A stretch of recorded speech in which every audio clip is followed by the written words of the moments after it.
नमस्कार, आप देख रहे हैं गढ़वा लाइव न्यूज। आइए नजर डालते हैं झारखंड बिहार की खबरों की ओर। पत्नी को घर ले जाने ससुराल आया युवक, खाने के बाद हुआ झगड़ा, घोट दिया गला। मुंगेर के धराहरा में सन की पति ने ससुराल आकर अपनी पत्नी की हत्या कर दी और उसके बाद फंदे से झूल गया। परिजनों के मुताबिक दोनों के बीच गुरुवार रात लड़ाई हुई थी। इसके बाद दोनों की लाश मिली। शुक्रवार सुबह देर तक जब कमरा नहीं खुला तो परिजन दरवाजा खटखटाने लगे। अंदर से कोई आवाज नहीं आई और न ही दरवाजा खुला। तब परिजनों ने खिड़की से देखा तो एक का शव फंदे से झूल रहा था। वहीं पत्नी के गले में मफलर लगा था, वह भी बेड पर पड़ी थी।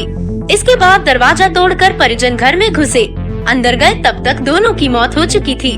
10 महीने पहले मुंगेर के धरहरा थाना क्षेत्र के मनोज यादव की बेटी शिवानी कुमारी की शादी गोड्डा जिले के पत्थरगामा गांव के मनोरंजन पंजियार के पुत्र गंगा पंजियारा से हुई थी। शादी के बाद दोनों अपने अपने परिवार में बराबर आ जा रहे थे।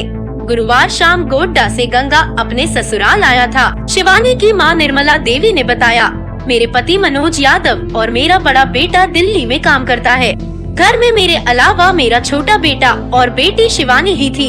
शाम में दामाद घर आया था, बेटी भी यही थी। सरस्वती पूजा में उसे ले जाने के लिए वह आया था। खाना खाने के बाद दोनों में विवाद हुआ था। इसके बाद दोनों कमरे में सोने चले गए तो हम लोग भी सो गए। सुबह जब काफी देर तक उसका दरवाजा नहीं खुला तो खिड़की से झांक कर देखा, दामाद पंखे से झूल रहा था और बेटी बिस्तर पर पड़ी हुई थी। मृतक महिला की मां ने बताया, दरवाजा तोड़कर देखा तो मेरी बेटी के गले में मफलर बंधा था। शायद उसके पति ने मफलर से ही गला दबाकर उसकी हत्या कर दी और बाद में खुद पंखे से झूल गया। परिजनों ने इसकी जानकारी धरहरा थाना को दी। इस संबंध में धरहरा थाना अध्यक्ष रोहित सिंह ने बताया, मनोज यादव के घर पुलिस गई थी। कमरे से 2 शव बरामद किए गए हैं। गंगा पंजियारा का शव पंखे से झूल रहा था तो उसकी पत्नी शिवानी भी बिस्तर पर मृत पाई गई।